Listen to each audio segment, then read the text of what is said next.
So welcome to all who have joined us. This is a webinar series entitled Connecting Learning with Earning, and delivered by Dr. Yako, who's here with us today. He's a senior success advisor for a couple different grants at Arizona State University. He works specifically on designing material, webinar material for our mentorship participants. People are continuing to join. Thank you for putting your where you're calling in from in the chat. And you can continue to post questions in chat throughout this webinar. And you can also use the Q&A channel. We'll be monitoring both of those for your questions. And if you'd like to share, well, I should start by saying today's webinar is entitled Scholarship Search Strategies, all about best practices for finding and applying for scholarships. So answering all your questions related to that. We'd love to hear if there's a specific scholarship that you have in mind, and that's the reason for your attendance today, or if you have just questions in general, this is the place to be to learn all about all of those strategies. So without further ado, let me quickly introduce Dr. Yako.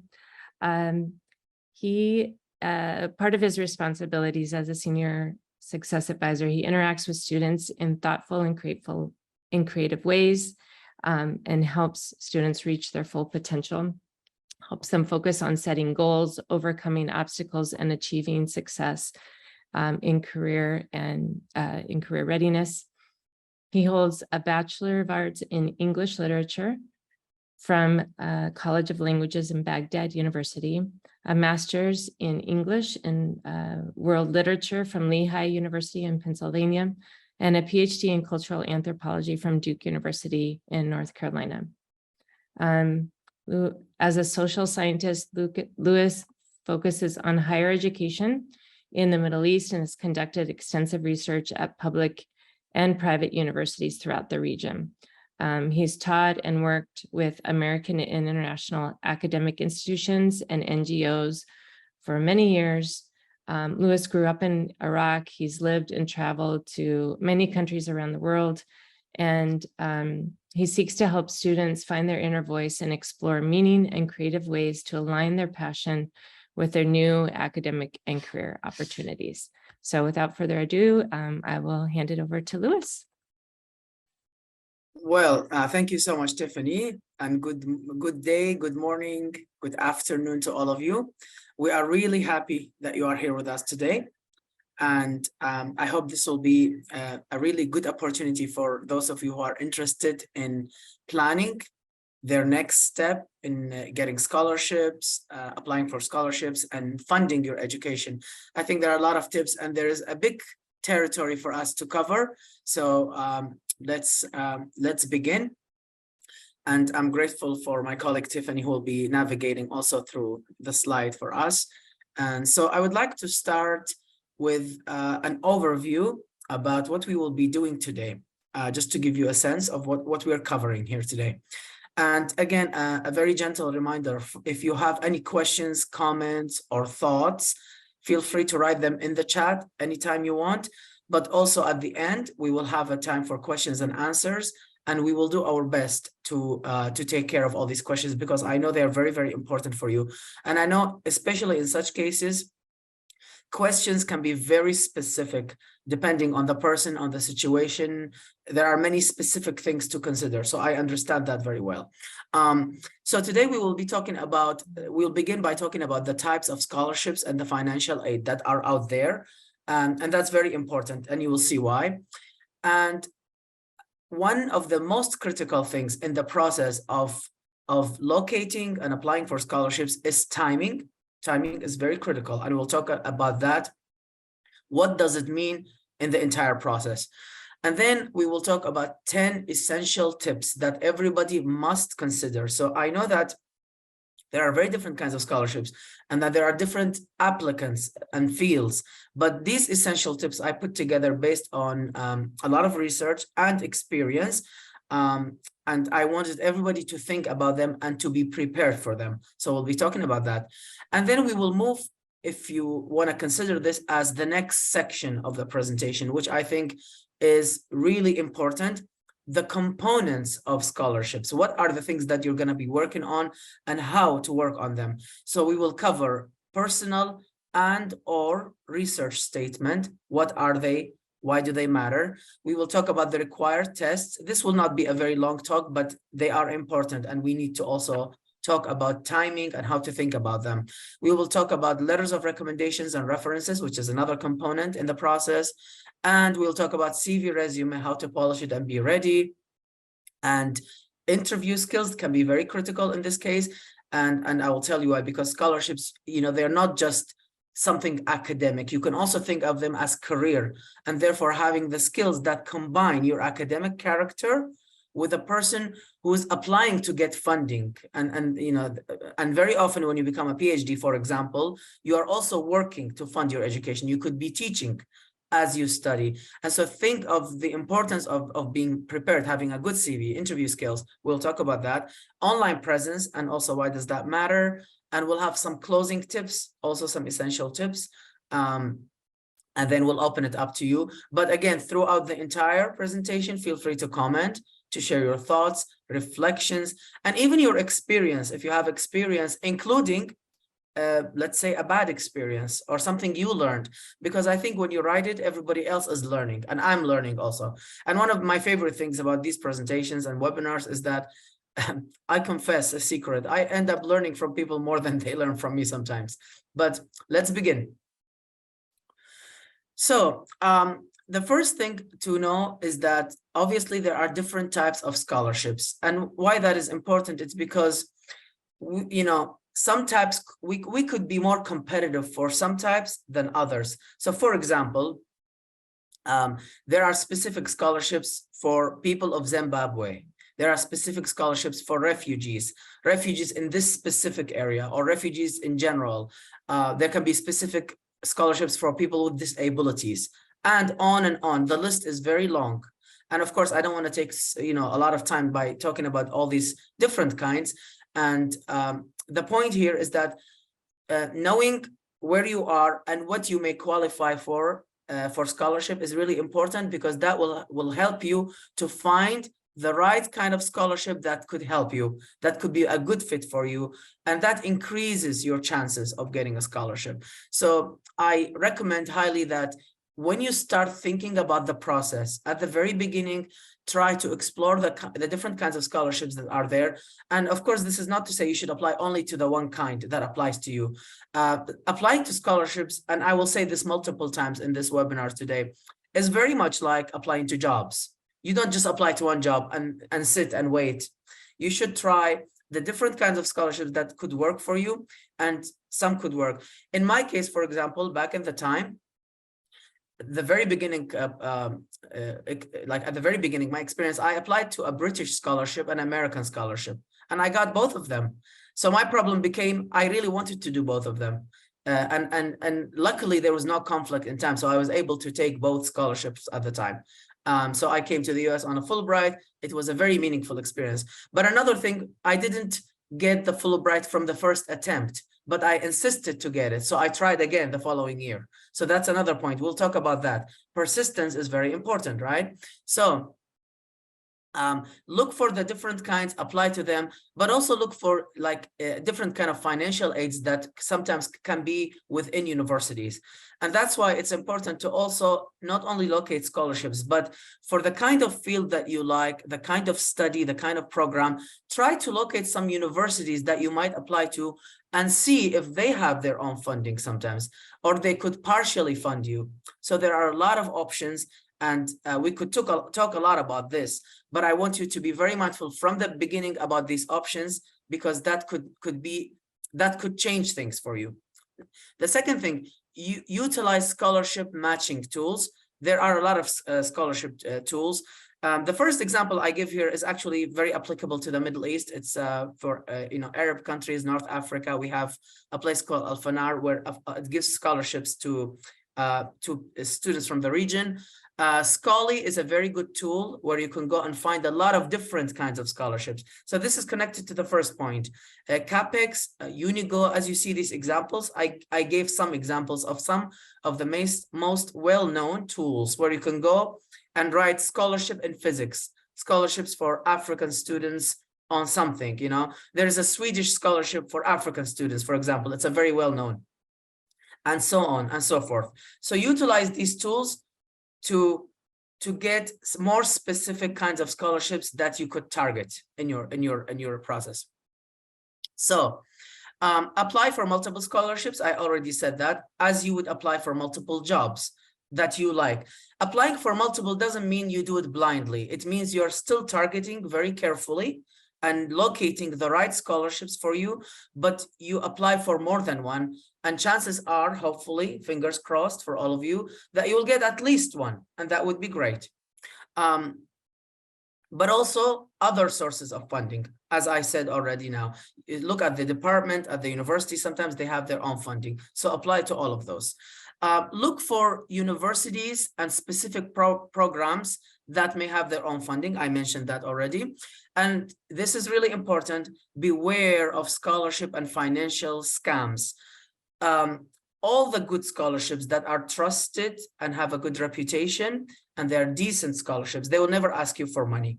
And so in the process, whenever you see somebody asking you for money and payments and all that kind of stuff and personal information like with money, that is very likely a scam. I would be very careful with that. So there are scams like everywhere else. And so I warn you all to be very careful with that.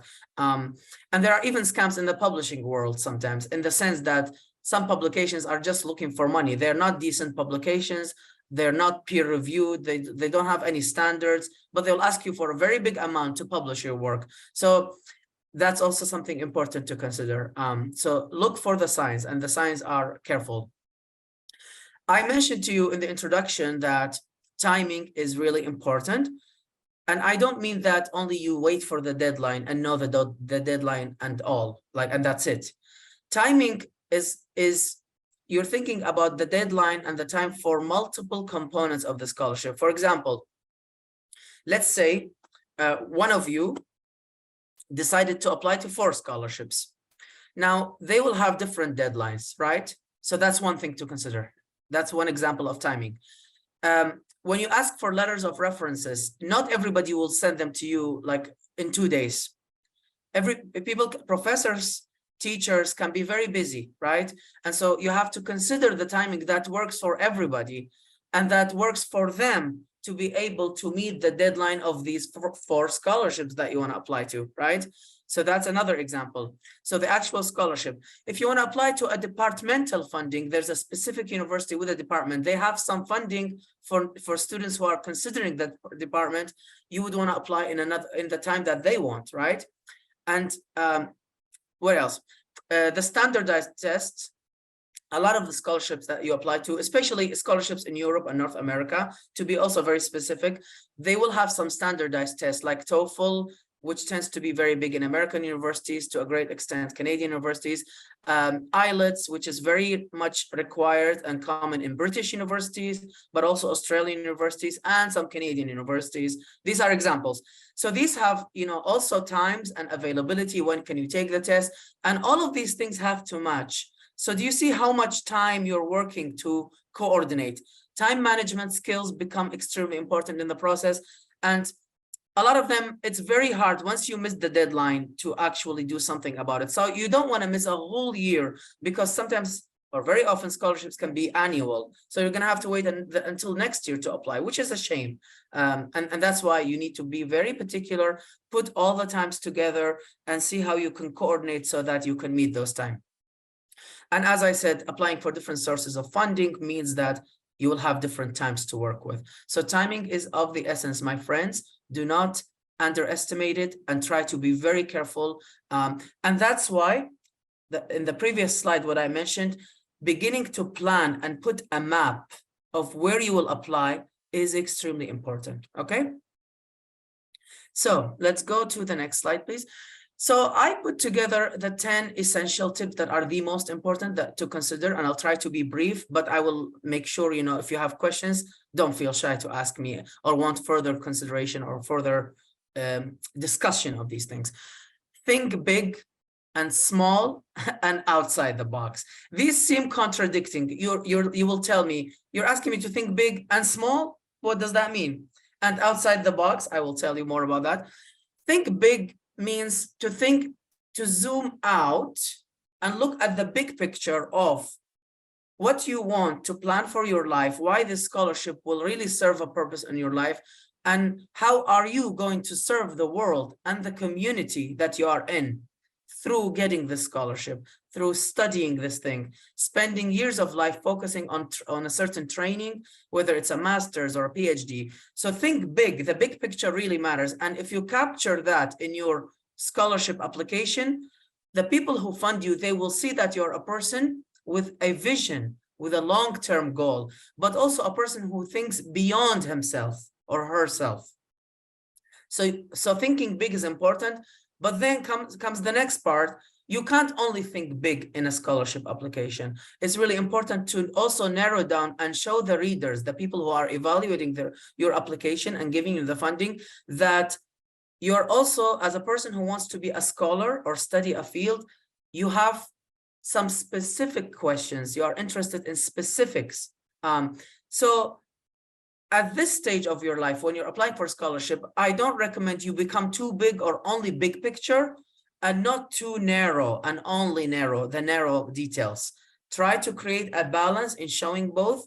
And most people who evaluate scholarships, including professors who can give you a departmental funding sometimes, they know that when a student comes to study a field, they change, they take courses, and sometimes they shift their attention, they change their questions. They know that that could change. So don't think that whatever you write is the final thing and you have no choice beyond that.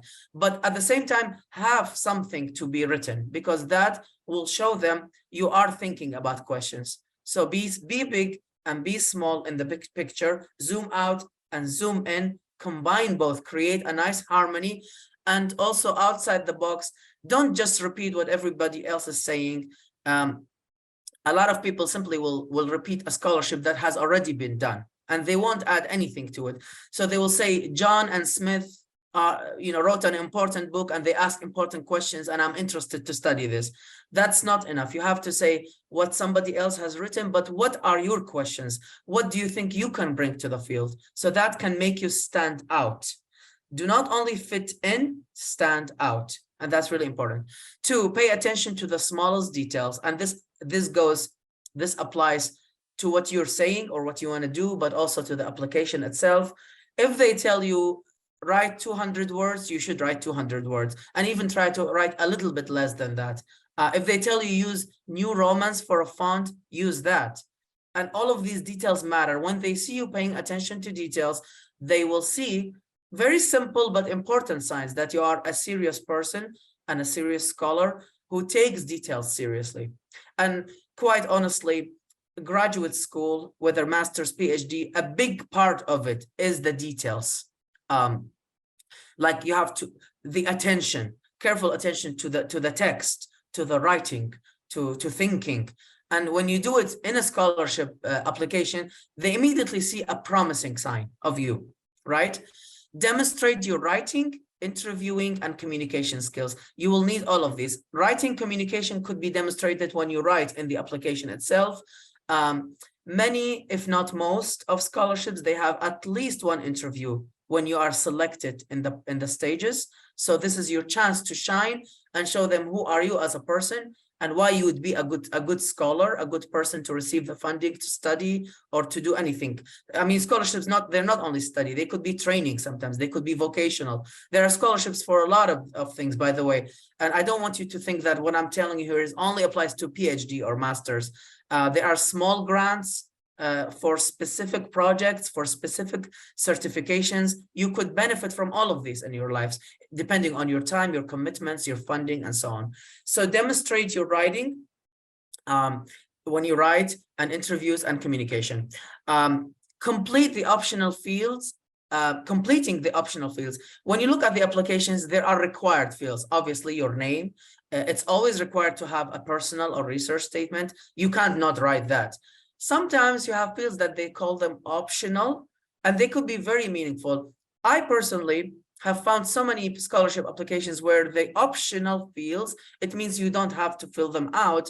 They are really interesting. They are a great chance for me to show them why I'm different, why I could really make a different contribution. So if you can, the best you can, do not ignore the optional fields, because it shows them how serious you are, but also don't make them too long. Try to briefly look at them and write something in them that could make you stand out, because you will be surprised how many people, just simply because it says optional, they ignore it, they don't fill it out. So that makes you look different. It makes you look that you took every step, every question seriously. Consider preparation time for standardized test. We talked about time in terms when to do the standardized test. For example, you need to take TOEFL. In your country, it's offered every month. So obviously, you have to match that. Next month, they offer it. And when the results can be out and sent to a university or the scholarship people, some scholarship require the results to be sent directly to them, right? So you have to match all that time, but also more than that. Not all of us are ready for TOEFL just right now, immediately, or ready to take IELTS. I mean, these tests have different components, writing, comprehension, etc. Some of us need to study for it, and that's time. So you need to take that time that is individual for you. Take that into consideration as you plan the whole process. So that's what I mean, because I already talked about the other time. This is another kind of time, how much you need to be prepared to take the test. Next slide, please. We have a question here really quickly, if we can just take a moment. Osman asks, some schools will not request standardized tests, but do you think submitting the test score without it being a requirement gives you an upper hand? Is there an advantage to going above and beyond? That's a very good question. I think in the case of tests, I wouldn't submit it if it's not required. So that's, however, if they require something else where they want a writing sample, for example, they don't want a test, you should use that writing sample as an opportunity to demonstrate your language skills, your scholarly abilities, depending on the field. But in terms of tests and documents, I would be very careful and specific to send what is required, because there's a reason for them not to require it. It could be a whole range of reasons. Some could be very great reasons, all the way to administrative burden to the institution and so on. Number 6, thank you. Very good question. And we will come to the questions later, I promise you all. So thank you very much. Keep writing your reflections and what you're finding, any comment as we speak. I love it. Number 6, pay attention to scholarship versus program requirements. Sometimes you apply for scholarships or you apply for funding for a specific program, and not all of them have the same requirements. Sometimes if you get a scholarship and then get accepted into a specific program, that program has its own requirements, very different from the scholarship, independent. And so that means you have to work on meeting the scholarship requirements, and then a specific program of study that accepts you might have its own requirements. So, for example, I submitted a TOEFL when I got into my first graduate school in the US. And of course, it was, a TOEFL test and all that. But when I got into the university that accepted me, they also had an English proficiency test that would determine whether I will just go on to my studies without more English on campus, or I would need more study of English, because I was going to study literature, and that's very demanding when it comes to language, right? So I did that test and passed it in addition to TOEFL, but that was not required by the scholarship, which was a Fulbright. It was required by the university that accepted me. I'm giving you this real example to show you that programs have their own requirements, and you need to be prepared for all of that. Read the fine lines of your scholarship financial requirements. If you get a scholarship, or if you want to apply to one, they have very specific requirements sometimes. For example, they may say, if we grant you the scholarship, you cannot accept another one. Another example, if you accept 2 scholarships, you have to let us know and we will adjust how much we're paying you depending on how much you're getting from another one. I can't tell you how many stories I know of people ignoring these things and then they finding out and canceling their scholarships altogether. I know a person who did, the Fulbright and didn't tell them about some extra kind of scholarship, and they found out and they canceled the entire Fulbright thing on them. That's such a big loss, and it's just not worth it. So pay attention. And some of them may not have that. They will give you this and allow you to do your thing, but like get another sort of funding. So just be careful and try to respect those rules. And they're there because they want to give chances for other people. I mean, if you get 50% from this scholarship because you have another one, then that money could go for somebody else. And that's a really good thing, right? So pay attention to these things. Seek alternative ways to fund your education. Alternative ways can include sometimes the department that accepts you could give you some work, teaching assistantship or research. Sometimes you could work on campus a number of hours per week. Sometimes some of you are, might be able to be freelancer or have even side hustles or skills you could use to make extra money, as long as they do not affect your studies. And I want to remind you that having done 2 master's degrees and a PhD, all on scholarships, it's a lot of work and a lot of commitment. And I don't recommend that you spend too much of that time doing another work just to make money, because then you lose both things. You neither become rich from a side hustle, nor do well on the scholarship, because scholarships can also require that you remain at a certain standing. Your performance have to be good enough, above a certain standard, to continue in the scholarship. They evaluate you sometimes. For example, you get a 2-year scholarship, they evaluate your performance at the end of the first year to renew the second one. And indeed, the Fulbright did that, at least in my experience.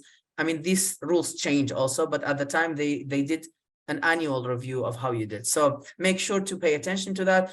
And it's important to make some extra money if you can, but not at the expense of the big picture, which I am here to study and get this degree. So that's really important. Align your work experience with your studies. Whatever you work, try to make sure that to some degree, it aligns with what you want your future to be.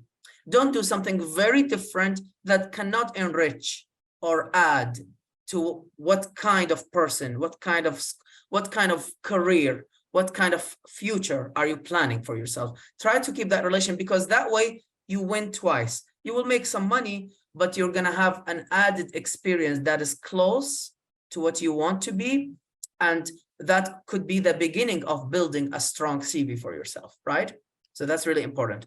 And network. We've talked a lot about networking. In this case, when you attend a school, a graduate school, or a program of any kind, it's always good to make yourself known and meet people and share with them what are your dreams, what is your career plan, because that way you can begin to make stronger connection and people will remember you. So later somebody will need your skills and they will remember you had told them that you're passionate about this and your dream is to do a business in this area or to be a scholar and study this particular topic.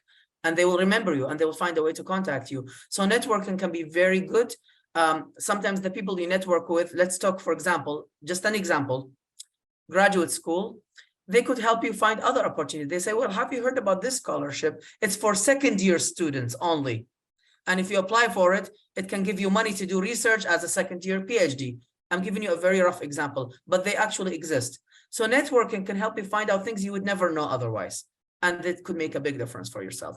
So these are 10 essential tips. I hope whatever you do, all the way from a small program in training, whether it's vocational program, an art program, a craft program, to a master's, and even undergraduate, of course, there are scholarships.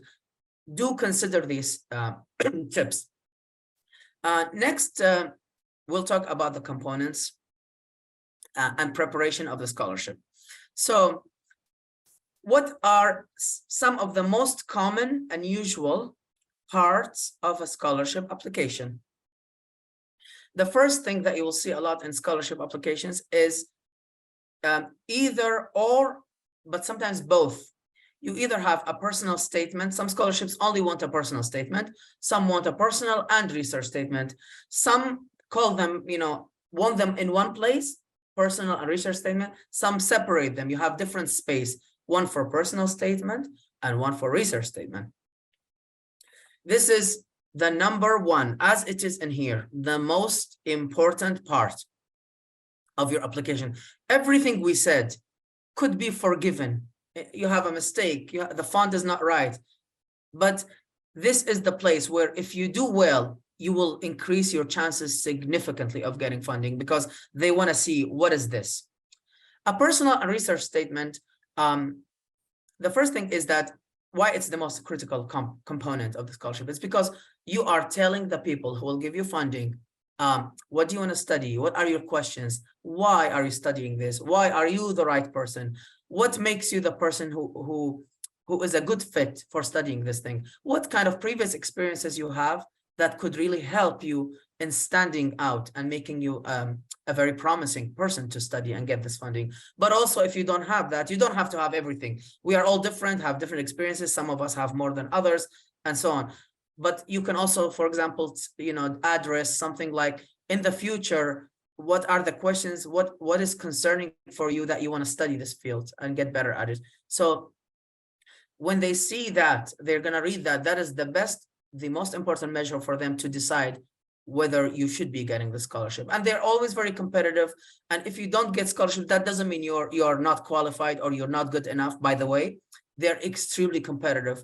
I mean, sometimes from 1,000 applications, they take 10% or 8%, just to give you a sense. Now, that doesn't mean everybody else was not good. It's a very difficult process. It's very competitive. And so, but because of that, we have to know and do our best to make sure we cover these areas very well. So the personal statement and research statement, they differ, but they also overlap. They differ in that the research statement generally tends to be, you sit and write, what do you want to research? What are your questions? What kind of literature or other scholars or other things you're engaging with, and why? And what would you add or contribute to this field as a person entering it? So that's very research specific, right? And then you could also talk in research statement about, why are you the right person to do this work? What makes you the right qualified? And this is where it overlaps with the personal a bit, because you're going to talk about yourself as a person who's going to do this research. Personal statement focuses a little bit more on the personal side, but there's always the question of how personal is the personal. And sometimes some people are confused, or let's say they don't do it right. They go thinking, oh, let me be very personal. But no, the personal statement is meant to be to show them why, as a person, you're interested in these questions. And it's okay to be personal in the sense, for example, I say, I'm interested in studying how refugees struggle, how youth in refugee camps struggle from lack of access. And then you could say, for example, I've experienced being a refugee. And so I know when I was there, I saw this and this. Now you're adding the real personal to the scholarly, to what makes you the right person. So yes, you can be personal, but whenever you're personal, it should be to the extent of showing why you are the right person to get the scholarship, why you are the right person to study the questions as a strength. But personal doesn't mean my favorite food is this, or my favorite hair color is this, and I love this music, because it depends on the context. You can talk about the music if you're applying for musicology, right?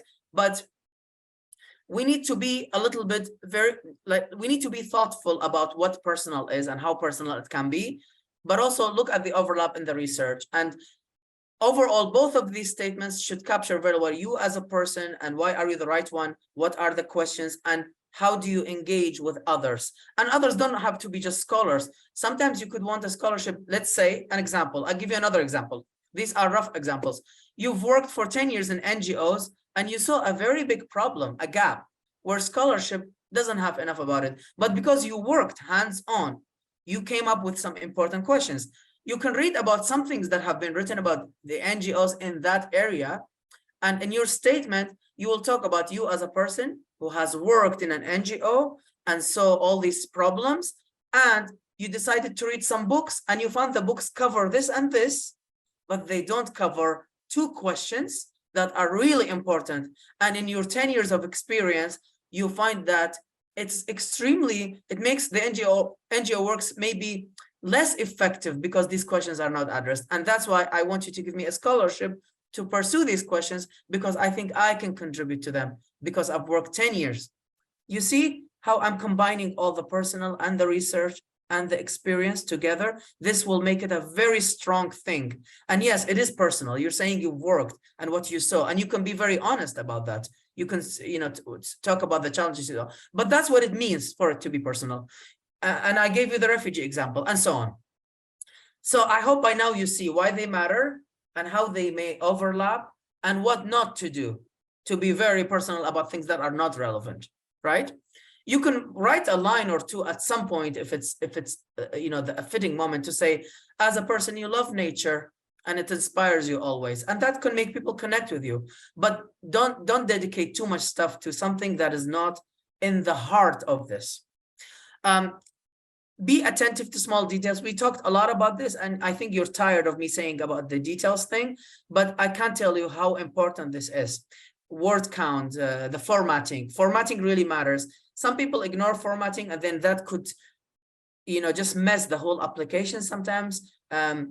You know, I remember online applications, sometimes they're just very annoying to make sure you have exactly the right formatting, the right font, and they often tell you specifically what they want. And then you would say, oh my God, they only want 300 words. I can't say this in more than at least 500 words. How am I going to cut 200 words?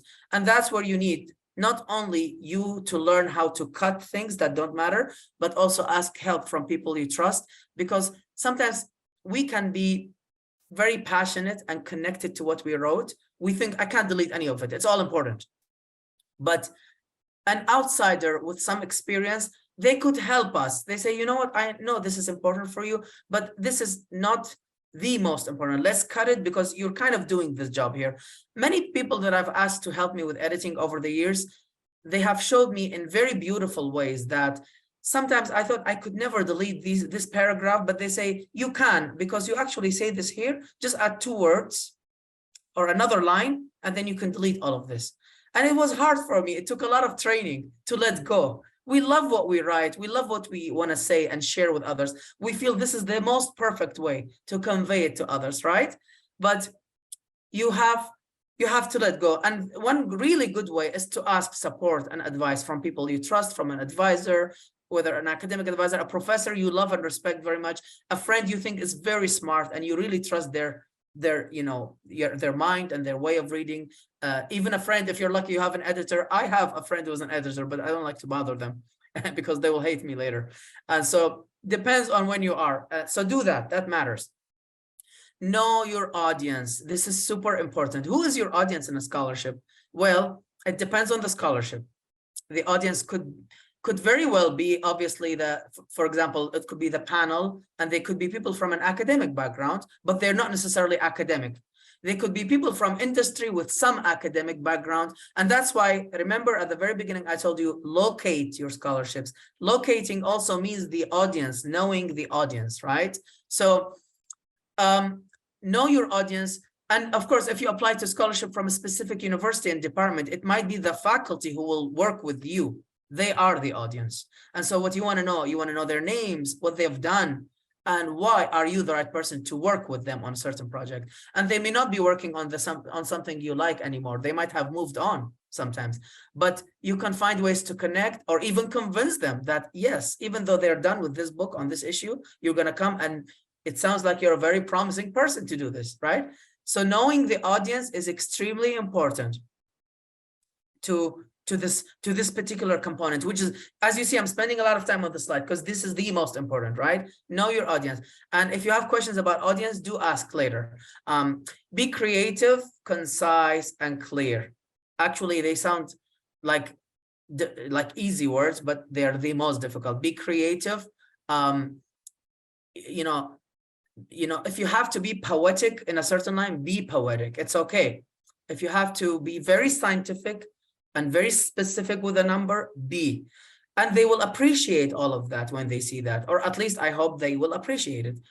So So be concise, meaning not only because you have word count to cover, but people are very busy. So even if you have 300 words, they allow you. That doesn't mean that you should spend within the 300 words saying things that are not important. Be concise.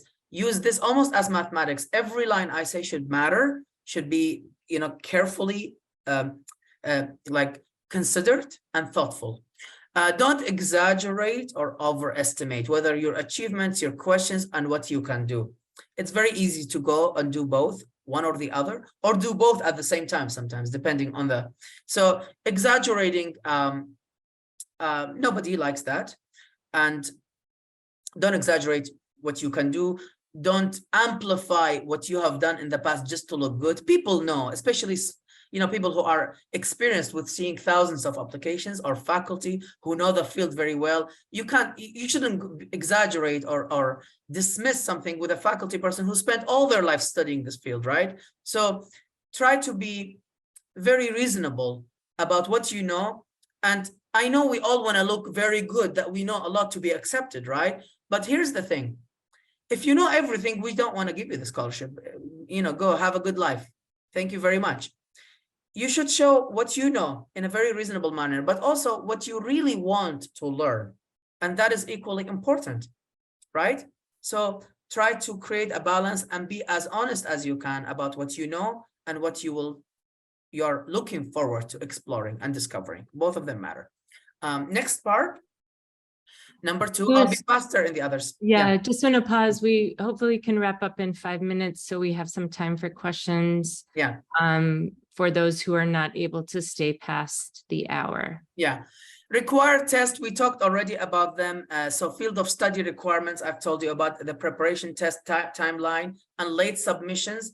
If you have to do late submission, if your test agency, let's say IELTS, doesn't mail things until 2 weeks after the results, and that will conflict with the scholarship, you can tell the scholarship, I took the IELTS, but just to let you know that they submit them in 2 weeks, so there might be delay. So sometimes they can be understanding about that. In fact, this has happened to me also, and they were understanding. But that's different than not taking the test and it's required, and then you submit your application when it's required and you have not taken the test. That's a very different story. You would never want to do that. So we've covered this territory already. We talked a lot about it. And I'm not being in a hurry. We really have covered this. Letters of recommendations, you're going to need them. They're required in most scholarships. And so you're going to need them from your instructors, your faculty, people who have taught you before, who have known you and even have worked with you, but know you in the capacity in which you're applying to scholarship. So ask early. Remember, people's schedules can be very different than yours. Sometimes, like a faculty member, the next time they can meet with you is not in the next week. It could be in 2 months, their next availability. So that gives you a sense of how important it is to ask as early as possible. We talked about timing. Be considerate of their time and schedule. Request from people who know you academically and socially, people who know you well. Don't request from people who's going to write a very bad recommendation or very short, or what I call a lukewarm. That shows that they don't care enough, because those do not help you. The recommendations that help you. So a very famous professor who writes you a lukewarm reference is not as good as a professor who's not as well known, but their professor who know you so well, and they can write a very thoughtful and warm recommendation about you. That the second one is more important. That would help you more. So be careful about that. Choose references wisely, also in the same category, people who know you well, who have worked with you, who know how to write about you, not just, I've taught this person for 4 years and they're wonderful, signature. No, that's not going to help you. We need more depth. So consider all of that in letters of recommendation. We have a question specifically related to that. Can a friend write a recommendation for you? Depends on the context. Most of the time, no. It has to be a professional, a professor, somebody who knows you in the area in which you're applying. So if that friend has worked with you, or they were your manager and later became a friend, and this is a job related to that, or a scholarship where that could help, yes. But most of the time, it has to be a different kind of relationship, I would say. Polish your resume and CV. A lot of scholarship applications require you to attach a CV or resume with it. So update it, and update it as soon as possible, because you want it to be ready to include it.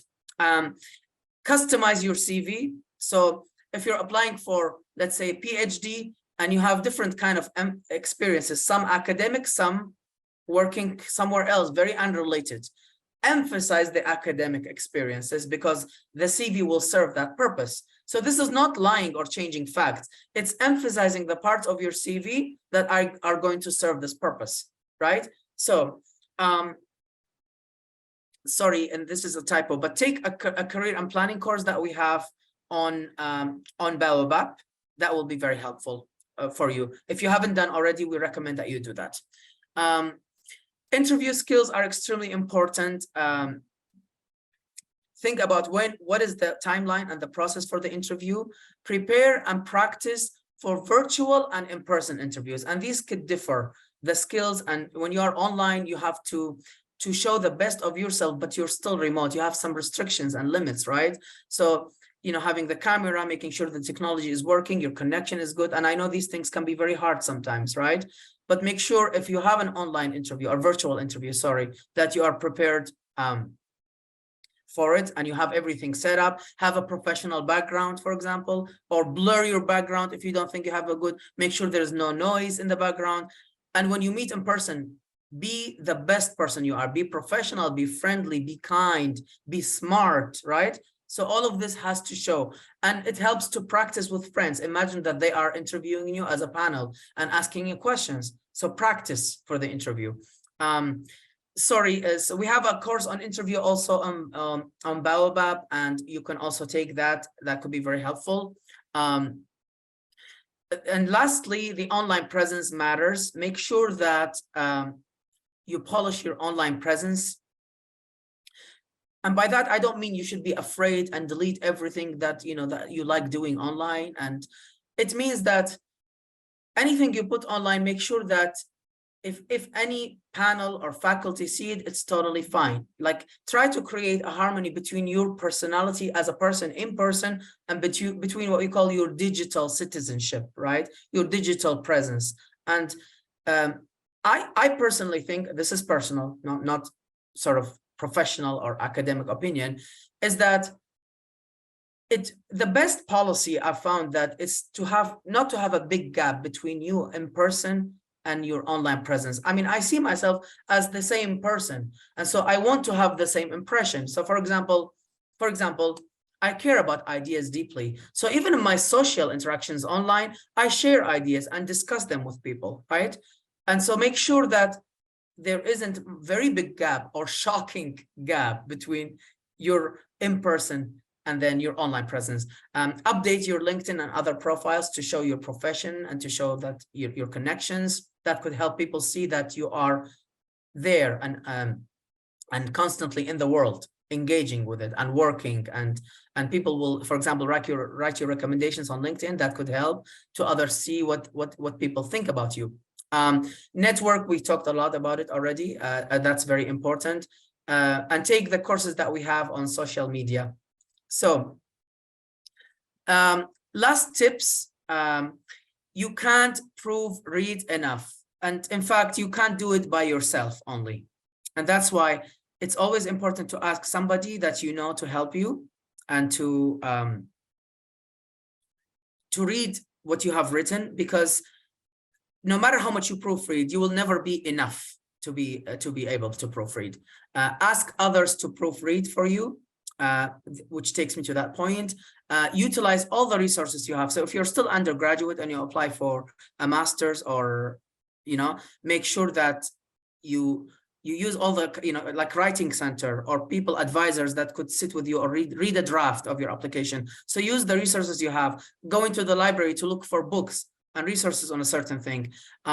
Send thank you notes to people if you have their email, if you're able to. And sometimes if you don't have all the emails, you have only the person who invited you to the interview, send a thank you note and thank all the others on the panel who interviewed you, for example. That could mean a lot to people. I mentioned that already. If you fail one time, and you think you're qualified still and you can do well, but you didn't get certain things right, you can try again. It's okay to try again. It's something that has happened to me. You may be able to accept more than one scholarship, and we've talked about that. That could be fine, but make sure you know the obligations and what are the conditions of each scholarship. And if you're able to take two without any conditions, then that's a great thing. That could help you a lot and give you freedom and time. So these are the last tips for today. And I hope that you found this presentation helpful. It was really a pleasure, and I'm very happy you all were here. And we can take some questions now. Excellent. Thank you. That was fantastic. I think everyone should have taken away at a few tips that were very relevant to their lives. So amazing and rich, robust information that you provided. Going to the Q&A, we have a couple of questions there from Abdul. The first is, please, what can you say in the case of a country using English as their official language? Can I use the English proficiency letter from my home university? And then also, can I start my scholarship application while it's still in my final year of undergrad? You can start your scholarship application as early as you can. For sure you can. And depending on what steps, I mean, obviously you can't submit it until the deadline, but if you feel you have any preparations to do in advance, then that doesn't hurt at all. Going to the other question, what can you say in case of a country using English as their official language? Can I use the English? The countries that use English as a first language, it depends. Some universities will still ask for the language test or proficiency test when you are from certain countries.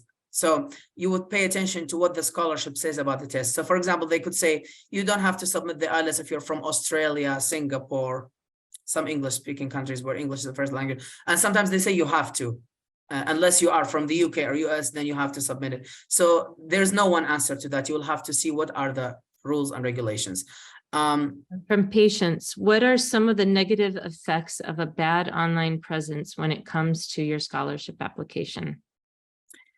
I think, I can't say that they will go and look for you online, but if they do, they wouldn't want to see that something totally opposite to the kind of personality that you are writing about in your personal statement and showing in the interview, something shockingly different, where you are sitting there fighting online and cussing at people and not making thoughtful comments. I mean, you want a reflection that is a good reflection of you.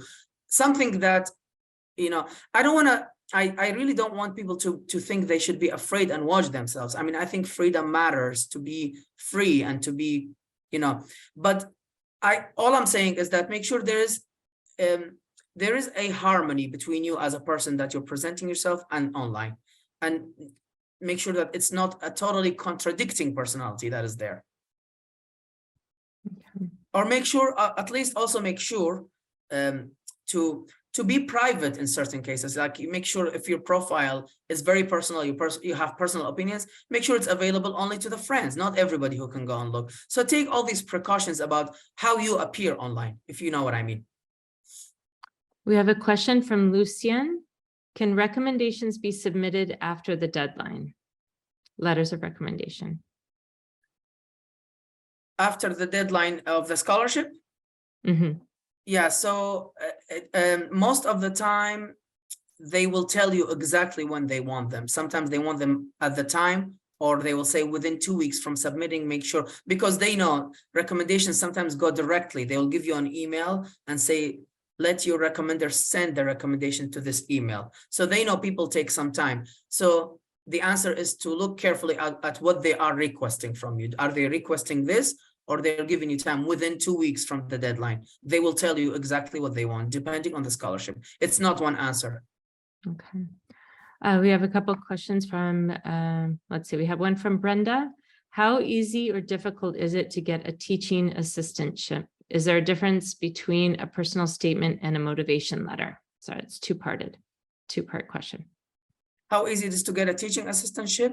Mm-hmm. And is it easy to, sorry, say that again? And what is the difference, or is there a difference between a personal statement and a motivation letter?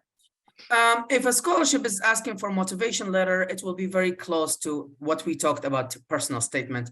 Usually it's called personal statement, but motivation letter sounds very much like, why are you motivated to study this? Why are you the right person? So it's covering the same area. How easy it is to get assistantships, it depends on the program and depends on the funding.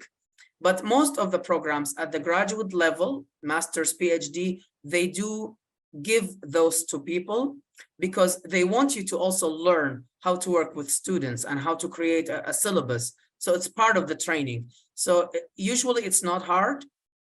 Usually it comes with the department. They give you that. And sometimes it's, if you get a scholarship from the department, you have to do teaching assistantship or research assistantship because that is part of the work you're doing for them to pay for your tuition. So you have to work in order to get that money from the department. So that's going to work. So again, it depends on the context, but usually it is provided for people at those levels, but it depends on the case. We have one more question similar to the personal statement. Is there a difference between a letter of intent and a motivation letter? Again, I think letter of intent and motivation usually are not used, or that's not the language used for scholarships. Maybe it's used in certain kinds of scholarships, maybe like certain grants. But again, I don't see that they are very different than the personal. But what is different is what you're applying for. If you're applying for a small grant to get training, you want some money to get training in a certain vocation, or if you're applying for a master's or undergraduate, that will determine the difference. Obviously, if you apply to get, for example, a skill, you get money to get trained on a skill, you will write differently than if you're writing to do research, graduate level research. So that's what the difference will be. But either way, you're writing personally who you are, why you are the person who deserves this money to get trained in the skill, why the skill matters to you, or to get sort of an advanced degree in this field, if that makes sense. That's the difference. But other than that, I would say they seem to be very close in what they are about. We have quite a few more questions. I don't know if you want to. I'm happy to take a bit more time if people are okay staying. I mean, I don't want people to feel they have to stay, but we can take. And if not, is there, what is the avenue to send you or get an answer to the question they posted? Do we have a Baobab email?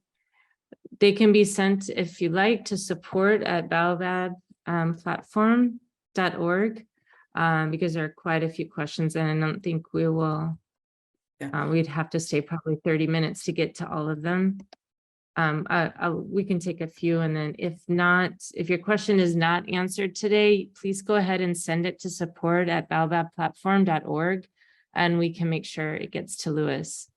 That's the best email to use. So just a couple more. How, from Ishimwe, how does someone show evidence of financial need? Sometimes they have specific questions you have to answer. For example, is your income below this, or is the income more than this? And you say yes or no. They are already prepared for you, the questions, and by answering them, they will determine your need. And sometimes you can write, they will ask you to write something about, I'm a part of a family of 7 and we have 1 income. Sometimes you have to say, specifically show why you're on financial need. So every scholarship will have their own way of doing that, whether specific questions, and sometimes you have both. You answer some questions and then you elaborate more on your situation. And of course, you have to do your best and be honest about it and write about where you are and why you would need a financial assistance. So. Okay, we have a question from Esther. Is it okay to use the same essays for different scholarship applications if the questions are similar? Yes, it's okay to do that if the question is the same, but make sure to know, we talked about the audience and the kind of scholarships. Scholarships might have very different purposes and criteria for giving a scholarship for somebody. So knowing the scholarship and who's funding you and what they are interested in, who are they interested in funding, might mean tweaking that answer so that it is more in line with their, but of course it has to be in line also with what you want and your values. And that's why it's important to choose the scholarships that are best fit for you. Not only you have to be fit for them, but make sure they're fit for you. I mean, it's a both way thing. But so the answer is yes, with some considerations. Similar to that, Ishimwe asks, can I use my TOEFL results more than once for a long time, or do I get results every time? So how long are your TOEFL tests? TOEFL tests are results usually out? good for a certain amount of time, and universities or even scholarships, when they require them, for example, they will say, send us TOEFL tests that are taken no longer than a year ago or 2 years ago. They shouldn't be older than that. So they will tell you exactly like the time frame of when the test was taken. And I think usually anything older than 2 years is not acceptable. I'm thinking, you know, based on my memory, but things change sometimes. But they, you know, they are fairly recent. They have to be, because they want to see a fairly recent measure of your skills. So, but yes, once you get it, let's say you got your TOEFL, then you can send those results to multiple places for sure. We kind of touched on this one, but patients ask, what are some of the negative effects of a bad negative online presence when it comes to scholarship applications? As I said, I think I wouldn't worry too much about it, but what I was saying, you know, I would be mindful and thoughtful about what people see about me online. If they Google my name, what do they see? And is it okay for them to see what they see? Yeah. So I'm not going to give you answers. I'm going to ask you these questions. Is it okay for, you know, the professor who you want to work with to see when they Google your name to see this, or when they go on your Facebook and you share it publicly to see this? If the answer is yes, it's okay, I want them to know this about me, then there's nothing to worry about. So honestly, because any answer I give you, it will sound as if I want to control how you should be, and I would never want to do that.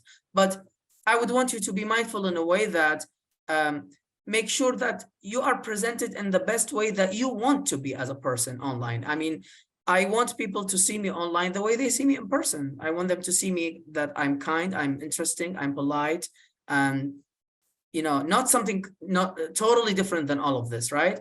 And if I want people to see me as somebody who goes after any bad post and fights with the person, is that what you want them to see? That's fine. I mean, up to you, you decide. But that's really the question you need to ask yourself. If anybody sees this online publicly, will I want them to? Will I think that's a good thing? And if your answer is no, then either remove or even, you know, change your settings so that not everybody can see some things, right? So that's what I mean. We have a couple of questions from Abraham over similar topics. Language tests, expiry dates for language tests. Louis just mentioned that usually the results from your language proficiency tests are valid for 1 to 2 years, and they can be used for multiple scholarship applications. He also asked, in some ways, where should you relate your experience with your personal statement? And may you relate difficult encounters, for instance, talking about local government, corruption, sexual orientation, where you cannot give specific examples? What do you do in that case? Yeah, that's the personal things, like the ones you've given the example, they will depend on how relevant they are to the work you're doing, but also because we said some scholarships can be very specific. So if it's a scholarship for refugees, so yes, you demonstrate your experience, or you being a refugees, or you working with refugees. And if it is a scholarship that supports diversity of all kinds, including sexual orientation, for example, then yes, mentioning that in a certain place can be very important, because they show that you are part of that diversity. You're going to bring a different voice to the table, a different perspective, and so on. And, you know, so it depends on the context of how it fits. It's always good to show that you are a person, if you are, of course, again, we need to be honest always about these things, but always good to show that you are diverse, you have a different perspective. If you have a status of a minority in any sort, to mention that about why that makes you a person who sees from a different angle, who has a very different experience that is meaningful and matters. So yes, all of this matters. It's a good thing to do. If someone has a personal website, what do you recommend us to highlight on it? This is from Irenge. Yeah. I mean, I would say that your personal website will be for a purpose and a specific function. So I think it's hard to change that. It will hopefully remain within what you want it to be. But, you know, if it's related in any way to the kind of scholarship or field that you want to study, then that's a very big strength. If it is not very related, but not harmful or it doesn't undermine in any way, then I wouldn't worry too much about that either. Okay. From A lot of really Ishimi. good questions. See, I told you, I learned from your questions more than anything else. So many good questions and they keep coming in. We're And probably I going to have to. want to remind people that this is part of a series that I'm doing. I'll be doing once a month. I have one in February, in March, in April, and May. So there are a lot of exciting topics that I'll be conducting. And if there is a need for this, because we're going to have a post webinar survey. If you all feel that you really want a repeat of the scholarship webinar, we can do it again. And then we give more chance for other questions and other things. So that's just to say, let us know in the post-webinar survey, what do you want or how was this, whether you want more of this, because that helps us in planning something tailored for you. I always like to plan things that you all want to see rather than just randomly. So make sure to tell us, to respond to the post-webinar survey, please. What was the other question, Tiffany, please? I think we should probably wrap because we're starting to lose people, and if we want them to complete the post-webinar survey. So everyone, if you posted a question, I'm so sorry that we're not able to get to it. Please send it to support@baobabplatform.org, and we can respond that way. And again, let us know, as Louis said, in the post-webinar survey, if this is a webinar you would like us to repeat, we can definitely do that. There are lots of good questions. They just keep coming in. And I tried to jump around and get a good sample of the different types of questions that are coming, but we're happy to answer them. I'll put again here, support@baobabplatform.org. We'll make sure it gets to Louis. And I am so happy we're all here today. It was really a pleasure. I hope this helped you. And thank you so much for being with us, staying with us. And I hope to see you in the next sessions also.